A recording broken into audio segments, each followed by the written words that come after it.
नमस्कार दोस्तों, study with Rajesh Maurya के यूट्यूब चैनल पे आपका स्वागत है। तो आज आप सबके लिए हम पोटैटो कल्टीवेशन यानी वेजिटेबल की क्रॉप स्टार्ट करेंगे। जो हमारी पोटैटो की क्रॉप होती है ये काफ़ी मेजर क्रॉप होती है। तो ये जो हमारा लेक्चर रहेगा ये हमारा इंग्लिश और हिंदी दोनों लेक्चर में रहेगा। तो जितने भी स्टूडेंट हमारे इस वीडियो को देख रहे हैं, आप ज़्यादा से ज़्यादा हमारे चैनल को लाइक, शेयर और सब्सक्राइब जरूर करिएगा, जिससे आने वाले वीडियो का आप सबका नोटिफिकेशन मिलता रहे। और इस वीडियो को लाइक करिएगा और आप कमेंट बॉक्स में ज़रूर ये बताइएगा कि आप सबको ये लेक्चर कैसा लगा है। तो पोटैटो क्रॉप अगर देखा जाए यानी आलू की खेती आज हम देखेंगे, जो मेजर क्रॉप मानी जाती है। वेजिटेबल अगर देखा जाता है तो ये हमारा कंप्लीट फूड माना जाता है, एक पूर्ण भोजन के अंतर्गत आता है। तो सबसे पहले इसमें हम देखेंगे कि potato is known as, first हमारा क्वेश्चन है पोटैटो इज नोन एज, यानी आपको इसको हम हिंदी और इंग्लिश दोनों में बताने की पूरी कोशिश करेंगे। तो पोटैटो इज नोन एज सब्जियों यानी आलू को क्या कहा जाता है या इसे किस नाम से जाना जाता है। अब देखिए सबसे पहले यहाँ पर हमारा दिया किंग ऑफ वेजिटेबल, इसे क्या कहा जाता है। सबसे पहले इंग्लिश में पहले देख लेते हैं, इसे क्या कहा जाता है। पोटैटो इज नोन एज, आलू को किस नाम से जाना जाता है या क्या कहा जाता है। तो किंग ऑफ वेजिटेबल यानी सब्जियों का राजा कहा जाता है। पुअर मैंस फ्रेंड यानी गरीबों का दोस्त भी कहा जाता है। क्या कहा जाता है, गरीबों का दोस्त। और पुअर मैंस स्ट्रेंथ मतलब गरीबों की ताकत भी कहा जाता है, या मजबूती या ताकत भी कहा जाता है। तो अगर इसको आपको इंग्लिश में लिखना या हिंदी में लिखना तो आप दोनों अच्छी तरीके से लिख सकते हैं। Poor man's is known as king of vegetable, सब्जियों का राजा। पुअर मैंस ऑफ फ्रेंड, गरीबों का दोस्त। And poor man's of strength मतलब गरीबों की ताकत भी कहा जाता है या मजबूती भी इसे कहा जाता है। तो हिंदी में अगर पूछा जाता है आलू को क्या कहा जाता है, सब्जियों का राजा, गरीबों का दोस्त या गरीबों की ताकत कहा जाता है। ये हमारा हो गया कि आलू को और क्या कहा जाता है, मतलब किस नाम से जाना जा सकता है। ये हमारा फर्स्ट क्वेश्चन हो गया। अब सेकेंड क्वेश्चन हम देखते हैं, botanical name. Botanical name means क्या होता है, हमारा वनस्पतिक नेम होता है। क्या होता है, वनस्पतिक नाम। अब आलू का बोटेनिकल नेम या वनस्पतिक नाम क्या हो जाएगा, सोलेनम ट्यूबरोसम हो जाएगा। क्या हो जाएगा, सोलेनम ट्यूबरोसम। तो ये हमारा दोनों लैंग्वेज में रहेगा, आप ध्यान रखिएगा, हिंदी और इंग्लिश दोनों आप लिख सकते हैं। तो बोटेनिकल नेम मतलब हो जाएगा वनस्पतिक नाम। तो आलू का बोटेनिकल नेम या वनस्पतिक नाम हो जाएगा सोलेनम ट्यूबरोसम। क्या हो जाएगा, सोलेनम ट्यूबरोसम हो जाएगा। ये हो गया। अगला पॉइंट आ जाता है फैमिली, यानी पूछा जा सकता है पोटैटो किस फैमिली से संबंधित है, या हिंदी में इसे बोलते हैं किस कुल से संबंधित है या किस परिवार का सदस्य है। तो पोटैटो अगर देखा जाता तो हमारा सोलेनेसी कुल से संबंधित है। किस कुल से संबंधित होता, सोलेनेसी, यानी किस फैमिली से या किस परिवार का सदस्य या किस फैमिली के अंतर्गत आता है। तो हमारी जो पोटैटो होता है वो सोलेनेसी कुल से संबंधित होता है। किससे होता, सोलेनेसी। तो सबसे पहले हमने बता दिया कॉमन नेम या पोटैटो को इज कॉल्ड या उसे क्या कहा जाता है, बोटेनिकल नेम सोलेनम ट्यूबरोसम। उसके बाद नेक्स्ट हमारा आ गया फैमिली।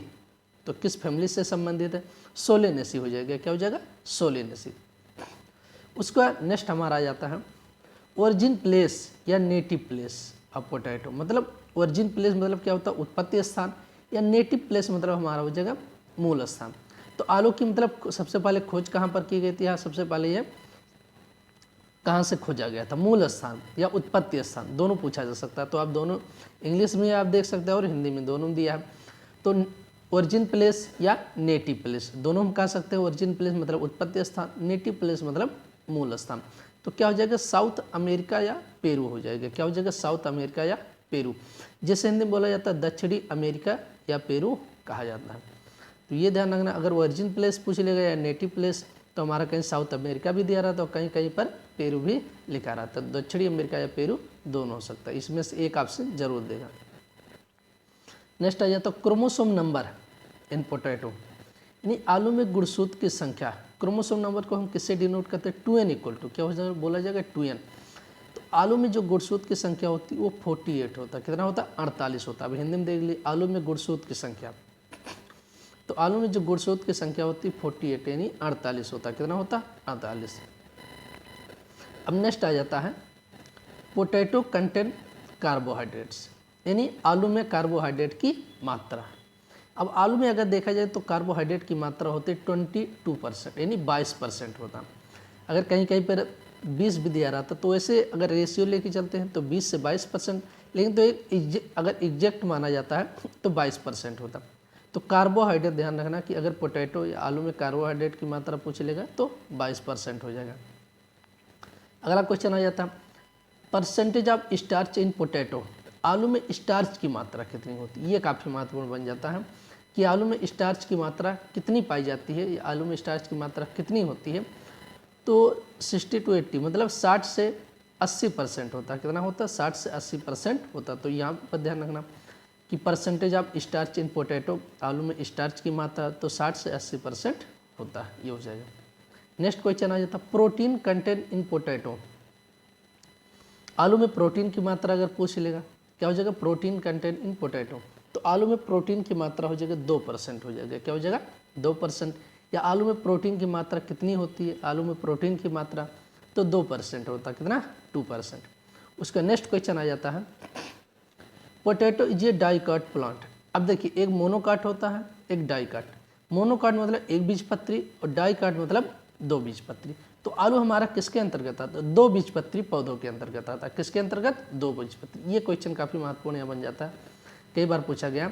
तो potato is a dicot plant, यानी आलू जो होता है वो हमारा 2 बीजपत्री पौधा होता है। इसको आप जरूर ध्यान रखना। नेक्स्ट क्वेश्चन आ जाता है potato was introduce in India from Europe in 17th century, मतलब शताब्दी। सेंचुरी मतलब क्या होता है हमारा? शताब्दी। अब देखिए पोटैटो वाज इंट्रोड्यूस मतलब आलू को इंट्रोड्यूस किया गया था, लाया गया था इन इंडिया, भारत में, फ्राम मतलब किसके द्वारा? यूरोप के द्वारा। इन 17th सेंचुरी मतलब 17वीं शताब्दी में। सेंचुरी, यहाँ पर सेंचुरी ध्यान रखना, क्या रहेगा? सेंचुरी मतलब शताब्दी हो जाएगा। तो भारत में अगर पूछ लेता भारत में आलू किसके द्वारा लाया गया था, कब लाया गया था, तो भारत में आलू 17वीं शताब्दी में यूरोप द्वारा, या कहीं कहीं दे देता है पुर्तगालियों द्वारा लाया गया था। किसके द्वारा? यूरोप द्वारा या पुर्तगालियों द्वारा लाया गया था। तो potato was introduce in India from Europe 17th century, मतलब भारत में आलू जो होता है 17वीं शताब्दी में लाया गया था। कब लाया गया था? 17वीं शताब्दी में लाया गया था। और किसके द्वारा? यूरोप द्वारा या पुर्तगालियों द्वारा, इसको भी ध्यान रखना आप। नेक्स्ट क्वेश्चन आ जाता तो भारत में आलू किसके द्वारा? यूरोप द्वारा या पुर्तगालियों द्वारा कब लाया गया था? 17वीं शताब्दी में। नेक्स्ट क्वेश्चन आ जाता fourth major food of the world after rice, sweet and maize. अब देखिए चौथा प्रमुख भोजन है, अगर देखा जाता है आलू को चौथा प्रमुख भोजन है, यानी विश्व में अगर देखा जाता है तो हमारा आलू जो होता है चौथा प्रमुख भोजन है। किसके बाद? धान, गेहूं और मक्का के बाद आलू विश्व में चौथा प्रमुख भोजन माना जाता है। यानी अगर फर्स्ट मेजर फूड हमारा कौन सा हो जाएगा? तो राइस हो जाएगा। सेकंड मेजर फूड अगर पूछ लेगा हमारा, द्वितीय मुख्य भोजन तो हमारा गेहूं हो जाएगा। और थर्ड मेजर फूड अगर पूछ लेगा अगर विश्व में, तो हमारा क्या हो जाएगा? मेज यानी मक्का हो जाएगा। और आलू जो हमारा होता है वो चौथा मुख्य भोजन माना जाता है विश्व में। तो ये ध्यान रखना पोटैटो जो होता है fourth major food of the world after rice, sweet and maize, मतलब विश्व में आलू को जो होता है चौथा प्रमुख भोजन माना जाता है। किसके बाद? पहला राइस, व्हीट और मेज के बाद। इसको आप ध्यान रखना। नेक्स्ट क्वेश्चन आ जाता है इन मतलब में 2019 में अगर देखा जाए, इन 2019 में total potato production in world, यानी अगर पूछ लेता है कि 2019 में कुल आलू का उत्पादन विश्व में कितना रहा, या 2019 में विश्व में कुल आलू का उत्पादन कितना रहा, 2019 में विश्व में कुल आलू का उत्पादन कितना था, या कितना 2019 में कुल आलू का उत्पादन हुआ था, तो 370 मिलियन मैट्रिक टन्स। कितना हुआ था? 370 मिलियन मैट्रिक टन्स हुआ था। तो ये भी ध्यान रखना कि 2019 में अगर एक हमारा जो लास्ट एक करंट का मतलब अगर देखा जाता लास्ट जो डाटा आलू से रिलीज हुआ था कि 2019 में आलू का कुल उत्पादन कितना रहा, तो 370 मिलियन मैट्रिक टन्स आलू का उत्पादन हुआ 2019 में। ये ध्यान रखना। उसका नेक्स्ट क्वेश्चन आ जाता है China is the first in area and production of potato in the world, यानी चीन का विश्व में प्रथम स्थान आलू के क्षेत्रफल एवं उत्पादन में। तो ये ध्यान रखना अगर पूछ लेता है कि विश्व में सबसे अधिक आलू का एरिया एंड प्रोडक्शन किस कंट्री में होता है या किस देश में, तो चीन का है। किसका है? या प्रथम स्थान विश्व में आलू के क्षेत्रफल में उत्पादन में प्रथम स्थान किस देश का है, तो चाइना का हो जाएगा। किसका हो जाएगा? चाइना का। तो ये हमारे काफ़ी मेजर क्वेश्चन थे जो पोटैटो से संबंधित हमने पार्ट 1 ये लेक्चर आप सबको भाग एक उपलब्ध कराए। इसको एक नोट्स आप सबको हम धीरे धीरे उपलब्ध कराएंगे। इसको हिंदी और इंग्लिश दोनों लैंग्वेज में उपलब्ध कराएंगे। तो जितने भी स्टूडेंट हमारे इस यूट्यूब चैनल को देख रहे हैं, आप इस वीडियो को ज़्यादा से ज़्यादा लाइक शेयर और सब्सक्राइब जरूर करिएगा।